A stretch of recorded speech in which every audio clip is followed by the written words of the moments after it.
Olá! Aqui na minha frente está o Volkswagen Scirocco III.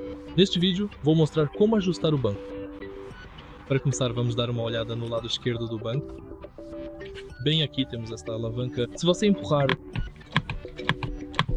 você vai abaixar ou levantar o banco. Em seguida, utilizando este botão, você pode simplesmente deixar o encosto do banco mais reto ou recliná-lo.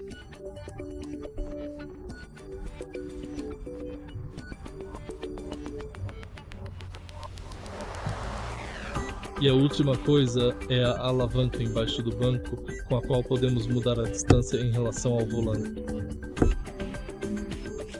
E é isso. Se este vídeo foi útil para você, deixe um like, comente e se inscreva no canal.